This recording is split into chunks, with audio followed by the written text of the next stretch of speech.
Everyone remembers their first Pokemon adventure, whether it be the original Kanto region in Pokemon Red and Blue, or the most recent outing in Pokemon Scarlet and Violet.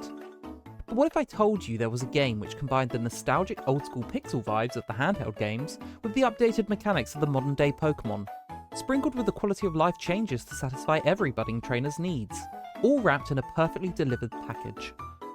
Look no further than Pokemon Radical Red, a hardcore fan-made game which we are challenging for the very first time. So far, this game has showed us that it means business, with the difficulty really ramping up as we approached our 6th gym badge. There's been weather teams, gym rematches, alongside a whole host of boss and rival battles to boot. In today's adventure, we're looking to push through to Cinnabar Island to challenge Blaine, and pay a visit to the infamous Seafoam Islands, where it's rumoured a legendary Pokemon might be hiding. But we've hit a roadblock. Koga. He caught us by surprise last time, as Radical Red, in true Radical Red fashion, decided to change things up, and switch him from a Poison-type gym leader to a gym leader which focused on using ninja-fast Pokemon instead. The battle went right down to the wire, and was decided on just a difference in speed of 2 stat points. That made 2 back-to-back gym leader losses, putting us on a score of 3 apiece versus the gym leaders. Well, today, we're putting a stop to that. That's right, I am promising a no wipeout video. Swim, swim, swim away. Don't be seen, don't be seen. Gotta not lose a battle today. To start, we were claiming that victory versus Koga. I elected to go with the same team, as I felt I could more than handle Koga's team, and we just got unlucky on the last go-around. Dragapult led and handled the Swellow in an identical fashion to the previous match, setting up his Dragon Dance and knocking it out with a Dragon Dance. The Drapion came in, which allowed Dragapult to pivot with a U-turn and switch into Swamps, who could more than handle the incoming cross-poison attack. It seemed the Drapion could sense the imminent Earthquake, swapping out into Excelgor, who still took 50% damage resisting the attack. Trying to claw back some momentum, Koga utilised Excelgor's speed to retaliate with a U-turn of his own, which scored a critical hit on Swamps. This officially marks Swamps as the most critted Pokemon in Pokemon playthrough history, marking the 17th time that Swamp had been crit in a boss battle so far. Seriously, they just couldn't stop. The incoming Iron Valiant didn't appreciate the liquidation upon switching in though, putting it in range of an Earthquake on the following turn. Before it left the battlefield though, it did manage to knock off our residual healing on Swamps from the leftovers. What replaced its fallen comrade on the field was even scarier, a Greninja. But not just any Greninja. No, this particular Greninja had the Battle Bond ability, meaning it would get stronger if it could take down any of my Pokemon this turn. The problem was, we had nothing that could take a potential Hydro Pump and Water Shuriken combo. What we did have though, was a Mega Alakazam in the back, which would be able to outspeed and take down the Ash Greninja in a single swoop. The problem was getting him in cleanly to allow this to happen. Dragapult heroically volunteered to take one for the team, going down to a Hydro Pump, but Spoons avenged him with a super effective Dazzling Gleam right after. 3 Pokemon down, 3 to go. The Drapion returned, and I took a while to decide whether or not a Dazzling Gleam could take it out from this range or not. I elected that it would, and locked it in. It was then revealed that this Drapion outsped our Mega Alakazam. So, that meant this Drapion had been holding a Choice Scarf this whole time. I guess that does technically make this a Speed Demon, but that's a bit of a reach, Koga. Spoons was gone in an instant to a devastating Wicked Blow. This threw a spanner in the works, as our sweep was gone. Luckily, we now knew that Drapion was locked into this attack, and we had plenty of physical tanks to tank a hit. Daphne came in, took the blow, and finished it off with an Earthquake. Excelgor resurfaced and was ready to fire off a Bug Buzz on poor Daphne. Luckily, we still had some options, as my dude came in to eat the attack. Albeit, not quite as well as I expected. A priority Bullet Punch meant the Excelgor would be put out of commission before it could do any more damage to my squad. And now we faced Koga's final threat. Mega Toxtricity. Caesar stood no chance against the special attacker, falling to an overdrive.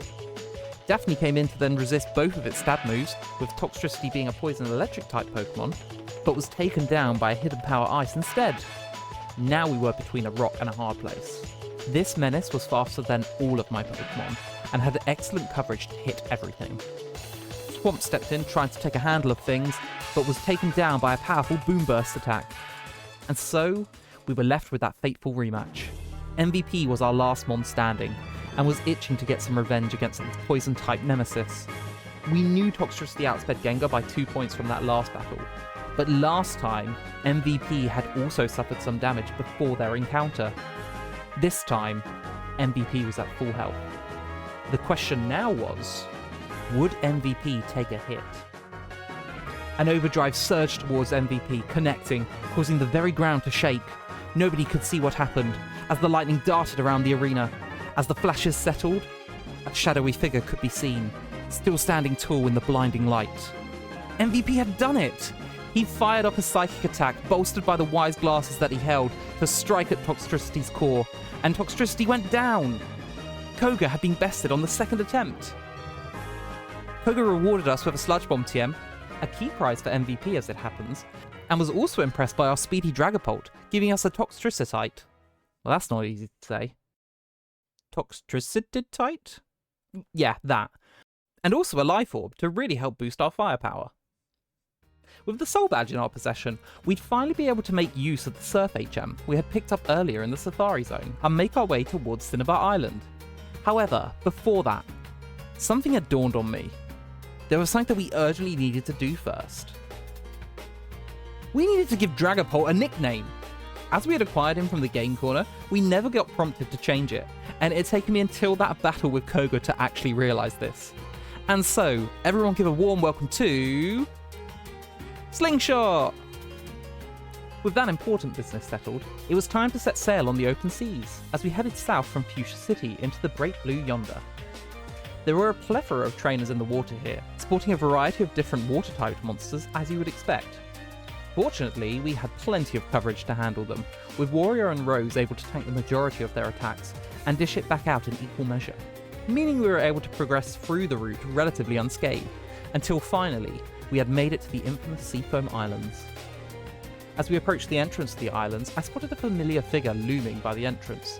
It was Price, the Ice-type gym leader from the Johto region. For now, we're just going to give him a friendly wave as we pass, as I realised halfway through prepping my team that we were probably way below the level cap, and it would be better to challenge him after we had progressed through the islands and caught up a bit in levels. It totally wasn't because I was aware that there was literally no content between travelling from Blaine to Giovanni, as it's literally just a short surf north from Cinnabar Island. So the next episode would be kinda empty. Yeah, not that reason at all. Anyway, we progressed into the islands themselves. There was something eerily beautiful about these caverns as we tumbled from floor to floor. The shimmering rocks, the tranquil waters. It would be the perfect place for a legendary Pokemon to hang out in. Navigating the tunnels, my suspicions were confirmed as I spotted a Keldeo on one of the floors. Of course, we'd need to work out how to actually get to it. Climbing up and down countless ladders, we eventually found ourselves in the same section. Now, for those of you who don't know, legendary Pokemon are notoriously difficult to catch. They possess extremely low catch rates in some cases, so to even stand a chance, we'd need to make sure we had the ability to weaken them down, and have a way to reliably put them to sleep to make the process as painless as possible.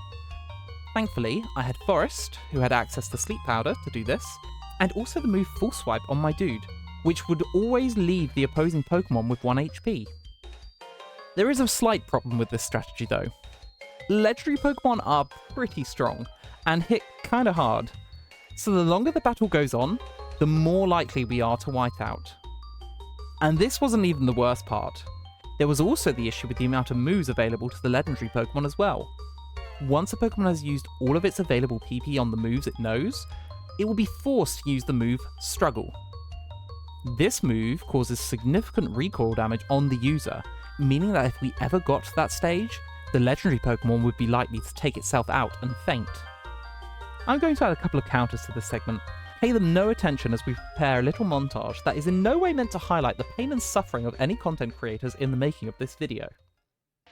Well, so much for putting it to sleep. Oh gosh, we're down to quick balls now.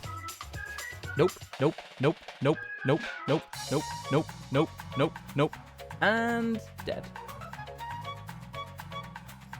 Just stay in the ball! Maybe boosting stats will help. Never mind.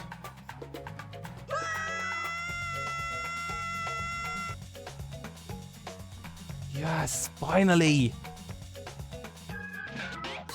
Okay, all in all, I've had it worse, but I've definitely had it better. Final results? 3 resets, 137 balls thrown.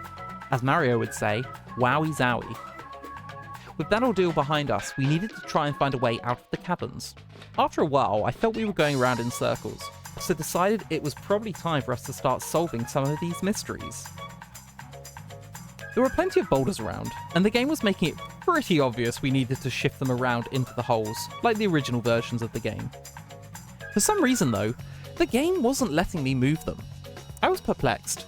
When I looked in my inventory, I realised I still had the Warden's teeth! Sorry about that, sir. They haven't been with me on an adventure, I promise. Anyway, now with the strength HM acquired, we'd be able to move those boulders around and solve the puzzles. With the boulders shoved into their respective pits, we were able to navigate the islands a lot more freely, with the currents no longer able to push us back to the previous locations. You could say everything was starting to fall into place. Listen, it was 137 Pokeballs, alright? I'm a bit loopy.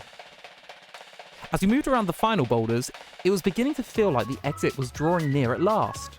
We plummeted down the hole to land in the water below and followed the lake around to what I thought was the exit.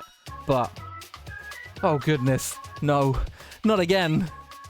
Hey, maybe it won't be so bad this time. Maybe we'll get it in one attempt with a quick ball, and all will be right in the Pokemon world again.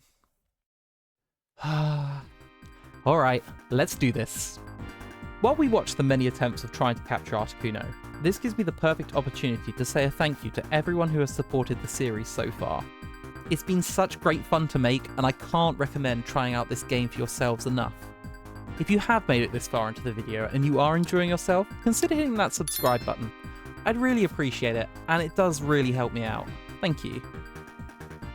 Getting back to it, Articuno was posing me a lot more problems than the Keldeo was. Not just because it was difficult to catch, but also because it had really strong stab moves that were decimating my Venusaur and hampering its ability to put Articuno to sleep to make it easier to catch.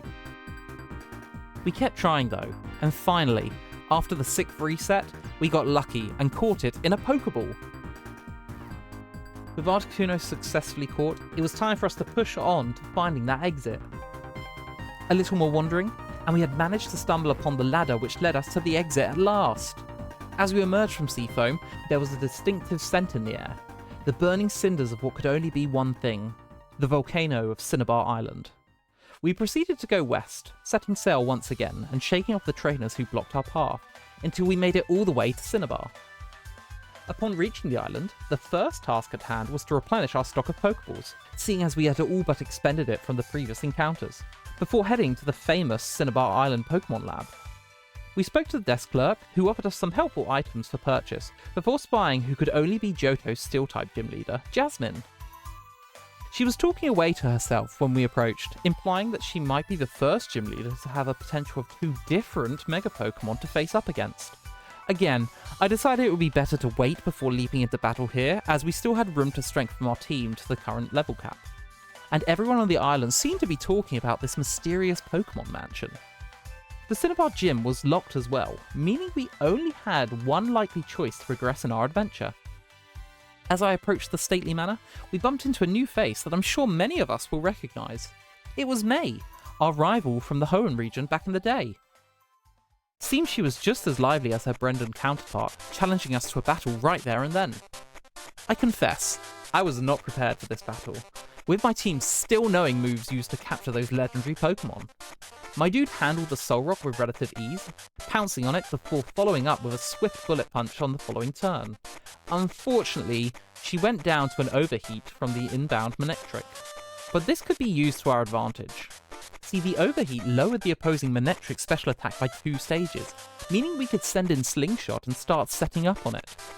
As expected, the Manectric had nothing to deal damage with against us, and continued to lower its own special attack with Overheat, which in turn allowed us to set up 3 Dragon Dances. From here, I thought we were in a good position to go for the sweep, before getting taken out by an untimely critical hit. The Manectric went down to a Dragon Dance, and was followed by a Relicanth. It was here I wished that I had gone for just one more Dragon Dance, as Relicanth is a very bulky Pokemon, and there was a chance it would live a Phantom Force or a Dragon Dance. As feared, it survived a Shadow Force, and nearly took us out with an Earthquake afterwards. Fortunately, Slingshot did survive, and from here proceeded to sweep May's entire team with Dragon Darts. May had been bested, and was kind enough to gift us with a Blazikenite for our time. As I headed back to the Pokemon Center, a thought began creeping into my mind.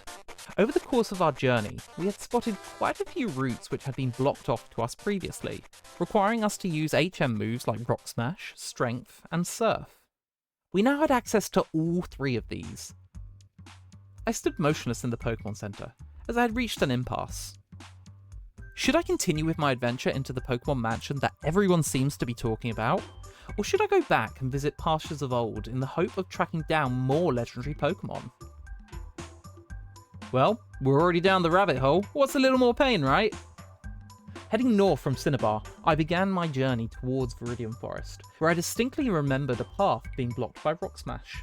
Along the way, I passed a fisherman who had a Magikarp that was at level 70. Why though? Seriously, I didn't know whether to be shocked or impressed. That's dedication after all. Anyway, moving past that, we proceeded onwards, making sure to stop by home and say hi to Mum as we passed through, until we finally reached the forest.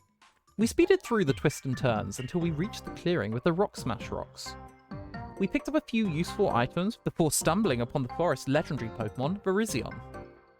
Virizion was tricky, as it was a grass-type Pokemon, and therefore couldn't be put to sleep by Forest's sleep powder.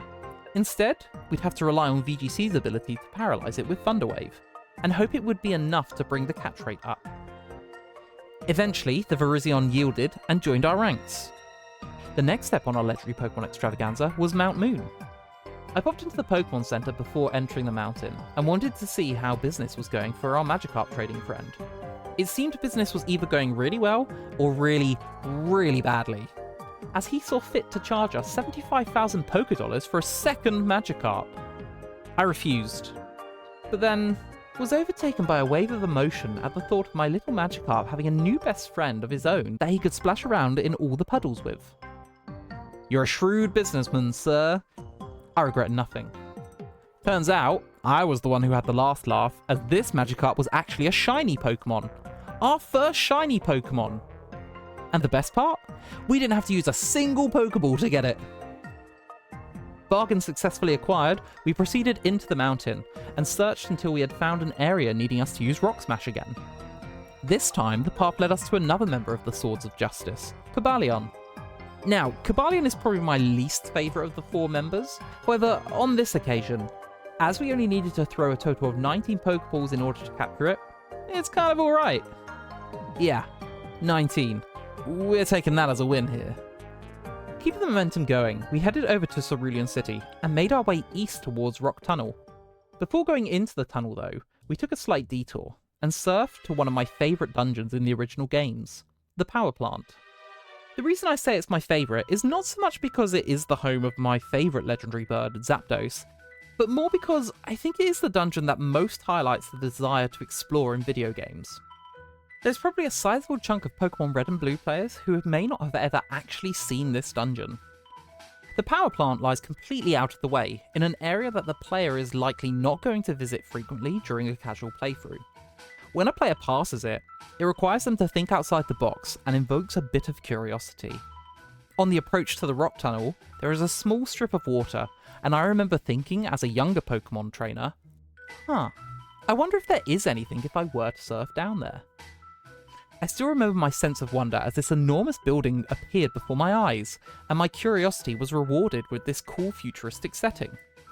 The music was kind of a bop too. Turns out there was more than a Zapdos hanging out in here though, as I found a JoJo fan lurking in the corridors of the plant. This was no ordinary battle though, as his team was absolutely loaded with threats. The lead of a stance-changing Aegislash was scary enough, but he also had a Celebi, a Hooper Unbound, and a Mega Machamp to boot.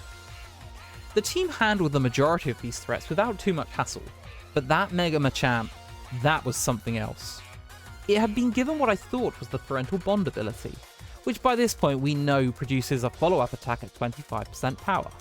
which was then being coupled with an outrageous base attack stat of 145, alongside incredible defenses. And the coverage on this thing was insane.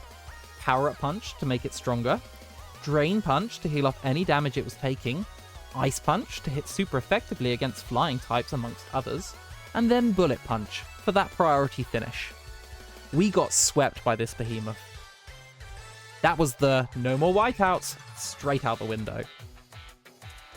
After the battle, I decided to have a look at the Mega Machamp's ability. Turns out it wasn't Parental Bond. It was an even stronger ability, unique to Radical Red. Aura, Aura, Aura, Aura. An ability which allowed punching moves to attack a second time at 50% damage. Upon researching, it was a reference to a rather popular anime, JoJo's Bizarre Adventure. And this NPC's entire existence was a nod to that anime, from his opening line to that Mega Machamp. A nice touch for the fans of the series, and only discoverable if you know about the power plant, so it's a big thumbs up from me. I did wonder how Warrior had been taken out by the follow-up attack on the Drain Punch before, and this explained it. I made one change to my rematch team against this JoJo fan, and that was to bring Cindy. Cindy would be able to fire off a priority acrobatics once the Machamp's health was low enough, whilst also resisting the majority of its moves to mitigate the damage from its ability. Slingshot, being naturally fast, meant he could chip away damage with Dragon Darts, allowing Cindy to use her momentum to knock it out. With the fan handled, it was time to take on Zapdos, and see if we could add it to our ever-growing pool of Pokemon. Zapdos, like Articuno, was tricky, as the strategy of putting it to sleep was risky, as it would have access to flying-type moves to limit the number of attempts we'd get.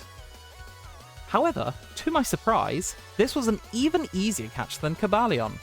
My dude was able to put it in the red with a full swipe, and Forest survived long enough that we could put it to sleep and catch it on only our 7th Ultra Ball. That means there was only one Pokemon left that we needed to catch. Mewtwo. Nah, just kidding. It was that Terrakion that we saw in the Rock Tunnel all the way back in episode 4. The strategy was the same as all of the previous legendaries, though I hadn't realised how much stronger I had gotten in this time, and ended up knocking out the Terrakion on the first try with a dual Wing Beat after a close combat drop. Whoops. The second attempt went much smoother, opting for a paralysis from VGC on this occasion, and just lobbing Ultra Balls until it finally succumbed. And with that, our legendary hunting had come to an end.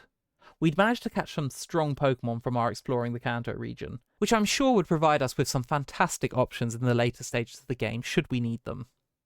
Before the exploration came to a complete stop though, I decided to stop by the Saffron City Gym to show off the shiny Magikarp we had purchased.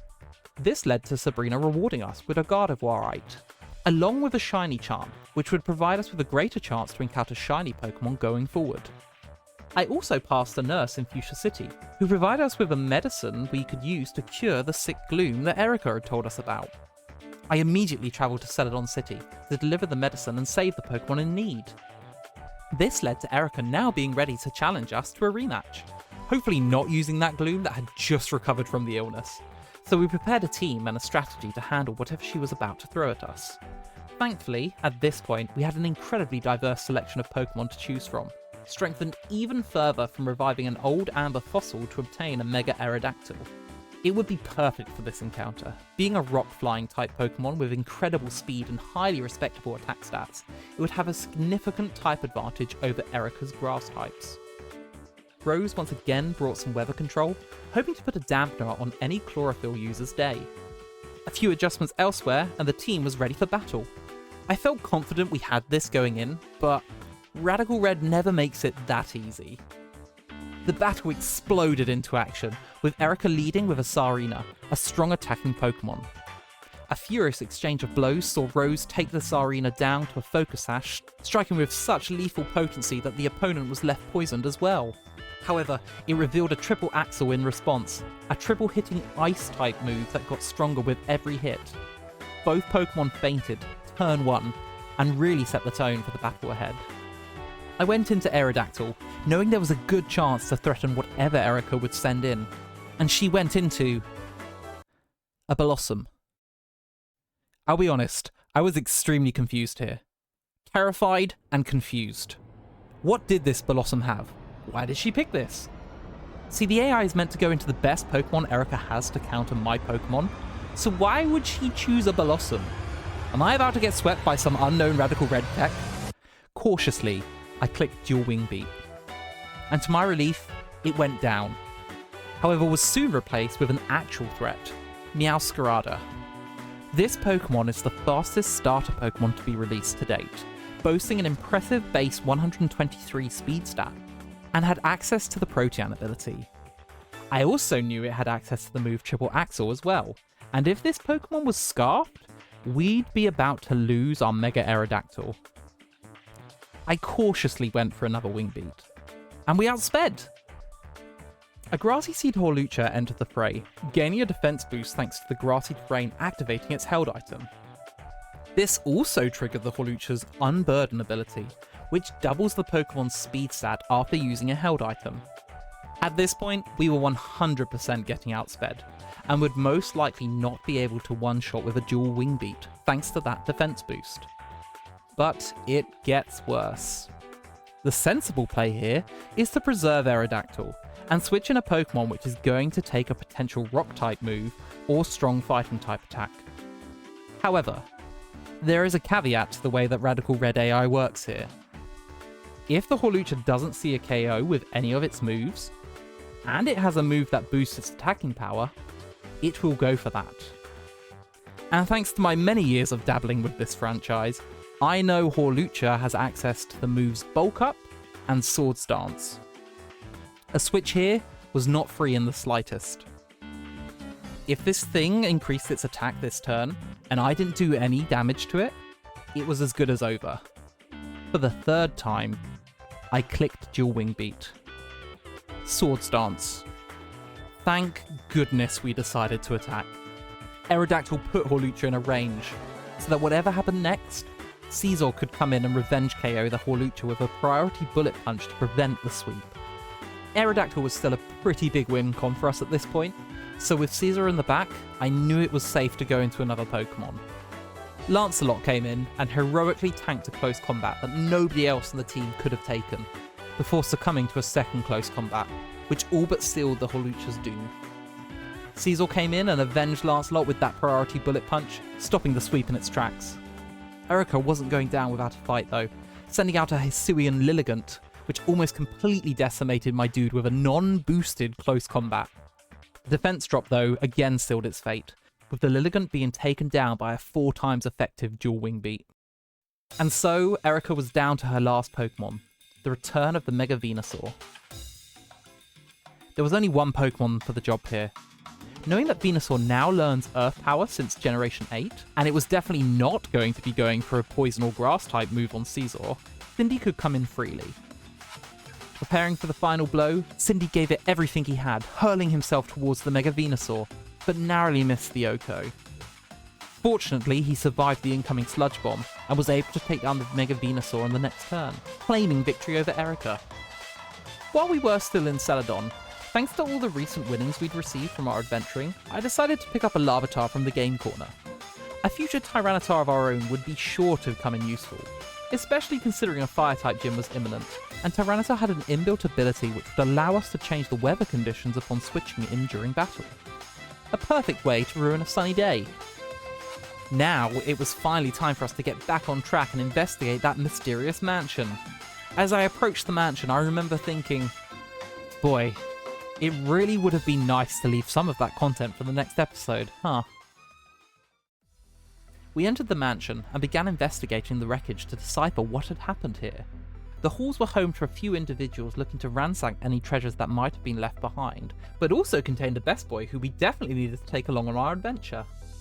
He's so fluffy! The mansion contained a number of mysterious statues, whose eyes you could feel following you around the room.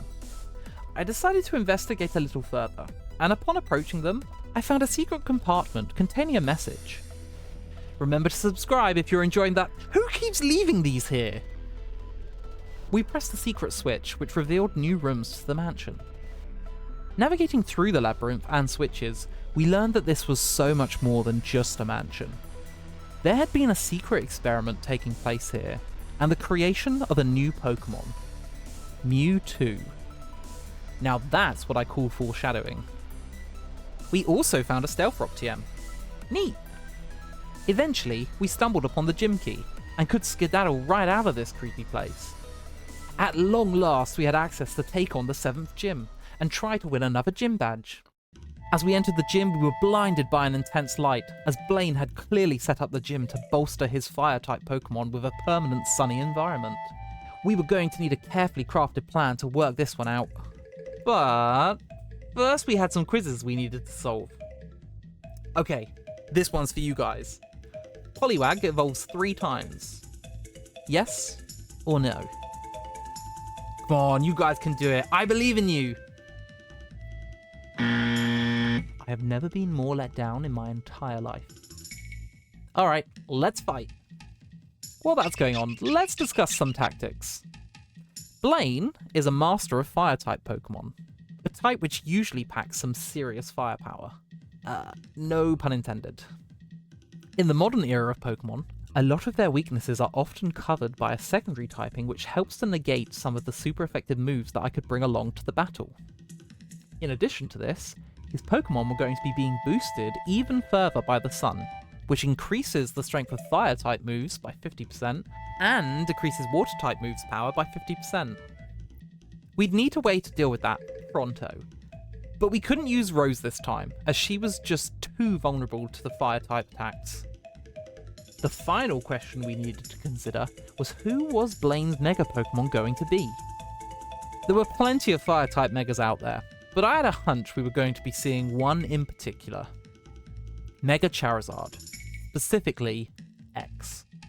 The Fire Dragon typing is a really strong mix, and the Pokemon itself is strong offensively and defensively, making it a formidable foe to need to prepare for.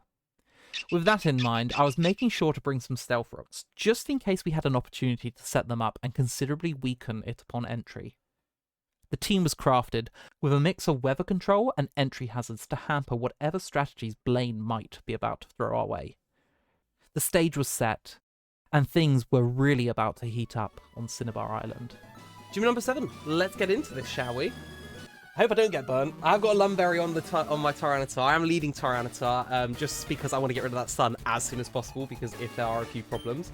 Armor Rouge. Okay. Armor Rouge is... It's a Gen 9 Pokemon. I know what you guys are thinking. Coot doesn't know it's Gen 9. It will tell me the typing, though. It will tell me the typing. Right, there's the Sandstream. Sandstream's going to be wiping out that Drought, that Sunshine immediately, which is really, really good. You are a Psychic type. So you're a Fire Psychic type. So I'm Stab on Crunch, and so I technically don't even need to risk the Stone Edge, because I can just go for a Crunch, which is going to be Stab. However, I am kind of nervous because Tyranitar has one glaring weakness, which is definitely if this is a fighting type move. And I feel this Pokemon has a fighting type move, right? I feel it's probably going to have something like... It feels like one of those Pokemon that gets Aura Sphere or something like that. So I think the first thing I'm going to do... I put Protect on a couple of Pokemon just so I can weather down turns with like a Sandstorm, but also just to do a few Scouts, because we're at the point of the game now where everything is like so diverse, right? Everything is so diverse, so I think everything's got coverage. There is an Aura Sphere. Okay, so... Good thing is that was a good Protect, because it means that we know it's got Aura Sphere. I'm going to swap here, and if it's going to go for the Aura Sphere, this is one of the advantages of us bringing Dragapult as well. We have the Ghost typing, so that pairs really nicely with Tyranitar on the fighting type weakness. So I am going to go Slingshot here. I'm going to go Slingshot. Hopefully we get the Aura Sphere. Hopefully that's what's going to be inbound. Yep, there it is. Okay, nice. At this chance, so we're both gonna take damage here. I think what I want to do here, I want to set up a Dragon Dance. I think. I can't imagine this is gonna have anything that's gonna take me out from here. Like maybe a Shadow Ball. No, but then let's think you've got a Psychic type, Psychic type attack, a Fire type attack, Fighting type attack. I don't think you're gonna have Ghost. Like maybe Dark. Maybe Dark. I want to get up a Dragon Dance, though. I feel like a Dragon Dance here is going to be really, really useful. And I don't think we've got any... I mean, Phantom Force will take you out. I could just Protect, but I don't want to get too weak from all the Sandstorms as well. I just want to get a Dragon Dance up. Maybe I Protect.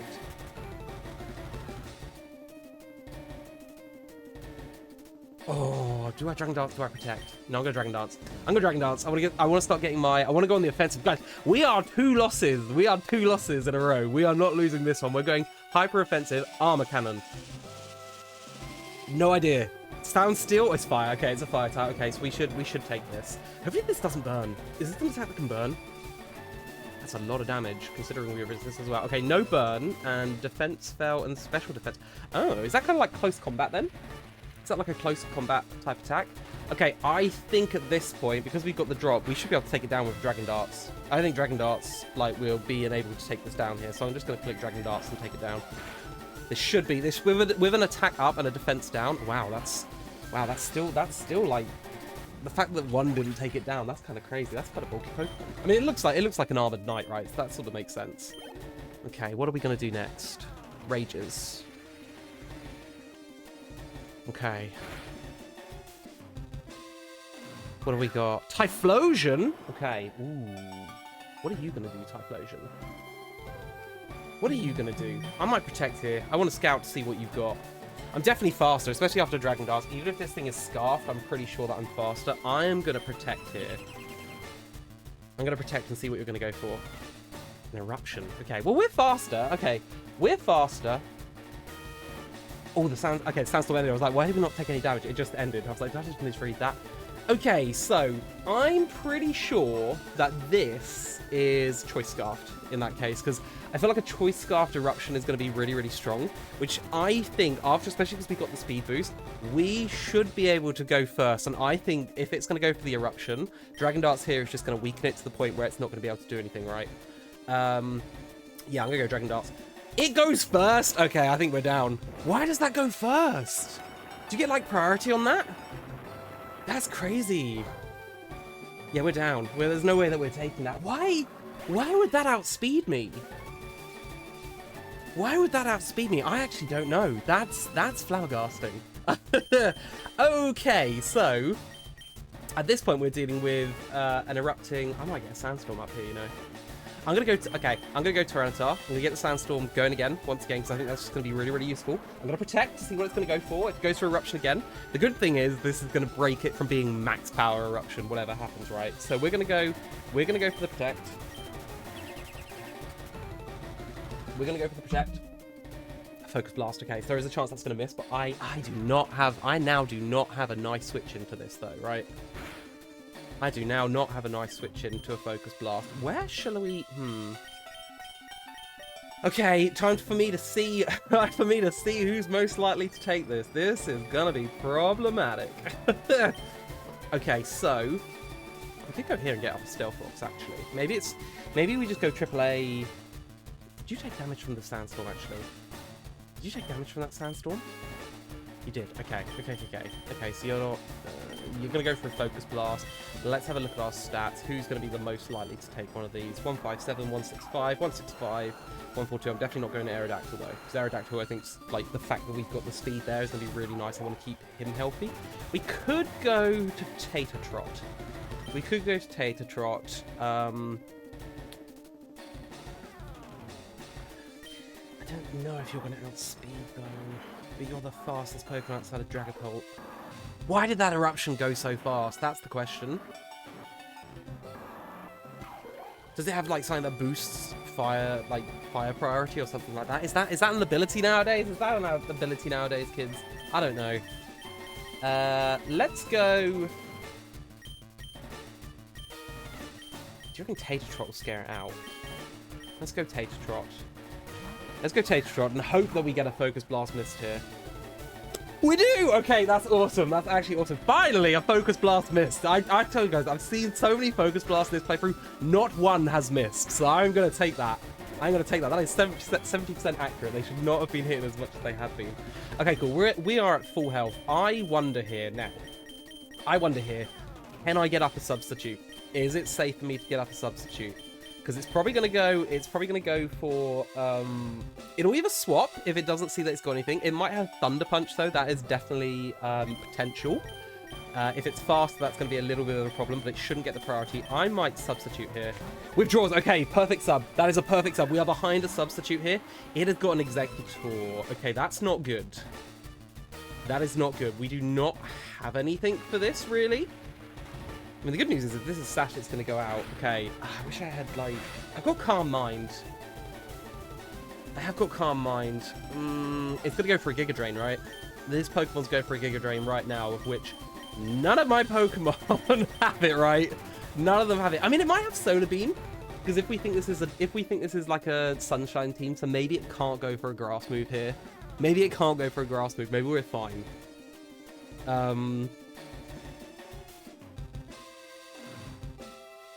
We do take damage from the Sandstorm. We get a substitute. We could use the Sandstorm to whittle it down slightly. It will make us so much weaker, though. Like, so much weaker. We should outspeed this as well, right? We should outspeed this. So I do get a free turn here. I get a free turn. I might see how much a Surf's gonna do. Oh, please don't have, like, Calm Mind or something like that. Calm Mind or something like that is just gonna be the worst. We'll just go for Surf. Let's see how much this does. Let's like take a view and see how much this does. I think you've got worse special. Okay, yeah, that does nothing. Okay. Do I go for a Calm Mind here? Because it's going to keep getting whittled down. Yeah, the Sandstorm's going to take effect there. Do I just go for a Calm Mind and then just... what's going to be better in the long run? This will turn it into a 2-hit KO. So if it goes for growth one more time... If it goes for growth one more time, it's getting greedy, and I think I should be able to take it out with 2 more turns. So, we'll Calm Mind.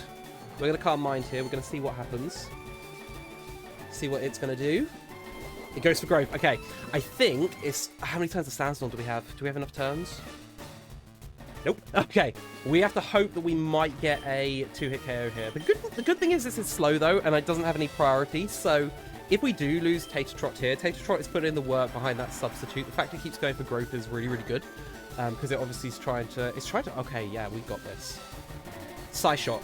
Ooh, Psyshock. Okay, so it's obviously seeing that we're weaker because we got the Calm Mind boost. It's going for that. Okay, that's fine. We do take it out here. And we have a Calm Mind up as well, so that's really, really good.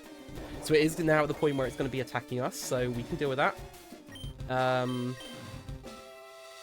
I just Surf. I just Surf and I take this out. Okay, that's cool. Executor's down. Okay, that's really huge, actually. That's actually really, really huge. I will take that in a heartbeat. Okay, who's next? We're nearly back at full health as well. Sliverwing. Okay, this is a Gen 9. This is a Gen 9 Pokemon, and I think this Pokemon's pretty fast as well. What are you? You are a bug fighting type. Okay, a bug fighting type, so... Interesting that you got this. I not really stab on anything. Do I sub? I don't think I'm going to outspeed. I am Jolly. 211. I don't know what your speed is though, Sliverwing. I don't know what your speed is. Do I sub to anticipate it's going to do something, or do I just attack? Do I just attack and just try and take it down? I mean, because I am boosted. I don't think this is a physical attacker. I think this is a special attacker, but I could be wrong because this is based on Volcarona, right? Which is a special attacking Pokemon. But I don't know Sliverwing. I know Iron Moth because I have an Iron Moth. I think it's called Iron Moth. Let's just go Surf. Okay, we do outspeed. This is a +1, so this is just going to be good damage whatever happens. And we are faster as well, which is good knowledge because it means that we have another close combat that might take us out, you know. Oh, should I have subbed to take this? I mean, it doesn't matter. It doesn't matter. It is what it is, right? It is what it is. Okay, this is fine. We do outspeed unless it has priority. I don't know if it does have priority or not. The good news is as well, if we do outspeed here and we take it out, we can get a sub up. We can get a substitute up, which is really nice, actually.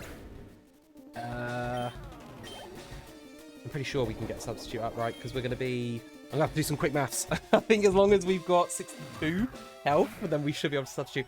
Oh, a Skull Villain! I should have known a Skull Villain. This is a chlorophyll user as well. Ooh, do I sub here?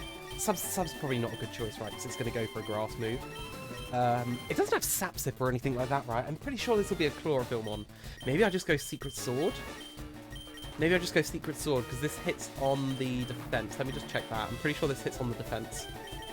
So if we go for Secret Sword, you are attacking... oh no, the Odd Power in the form does physical damage. Yes, it does do physical damage. It's slightly weaker than Surf, though. It's slightly weaker than First. What does Scovillain have? Does Scovillain have better defense, or does it have better special defense? I might go for... It's a big question because if I like, it does matter which one I choose because Secret Sword is a little bit weaker than Surf, but I feel that you've got better special defense. So I'm going to go for Secret Sword here. If I narrowly miss the KO, I'm going to be very upset because it means that I might have been able to go. Well, I might have been able to go. It's fine. It's fine. This is going to get a nice chunk of health back. But that's fine because we do outspeed. I think now we just go. Maybe now we just go Mega Aerodactyl. We just go Mega Aerodactyl and we've got Life Orb. Okay. Maybe we don't. Maybe we go. There's no way that the Scovian is going to be faster than this, right? And if something wants to set up the sun, I think this is really good because if there's something that wants to set up the sun, we just.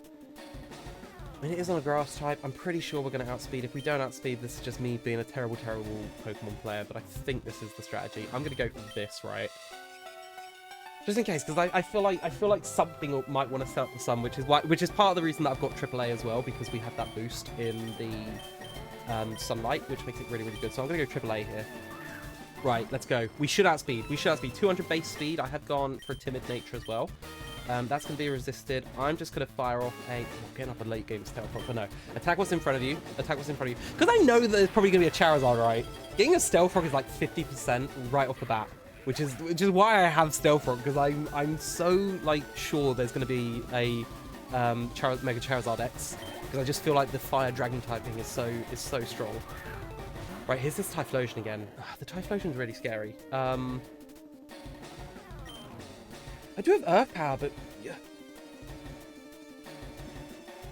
And Earth Power should take you out, but I don't know how much damage you're going to do. Is the problem. There's no way that you'd go... Okay, there's no way that you're going to go for a Focus Blast here. Maybe I go T-Tar, get the Sandstorm back up, which then allows me to potentially stack off one of my other Pokemon on the switch back in. Or we just go for an Earth Power. I don't think we're going to be faster, though, because we saw that this thing was faster than Tater Trot, right?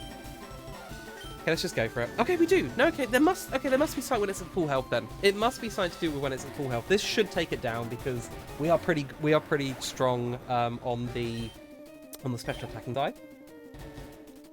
For our last Pokemon, guys. It is the Charizard. I'm really sad I didn't get my Stealth Rocks up. Okay, let's see. Now. Okay, this is a tough one. This is a really difficult choice here because I think it is Charizard X, right? I think it's Charizard X. But if it's Charizard Y, Charizard's one of those fun Pokemon that can be one of the two.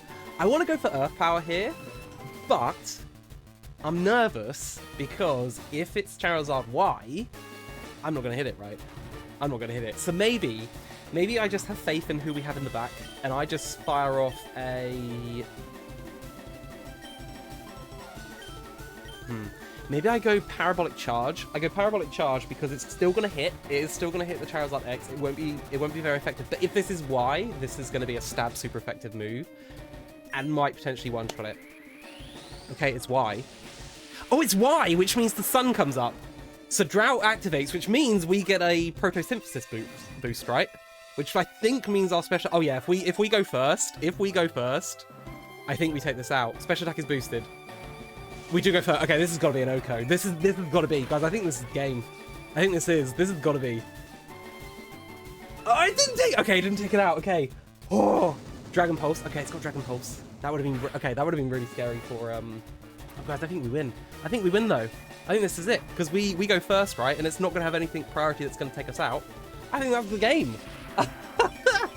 Guys, we did it. We didn't lose 3. I'm just so relieved we didn't lose 3 in a row there. That would be absolutely crazy. Woo, okay, there we go, guys.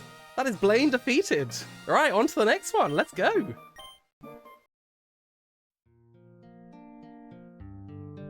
Well, I used up all my content in this episode, so next time we're taking on the Viridian City Gym. And there's probably going to be a lot of random filler, so I hope you guys like fishing. Wait, who's that over there?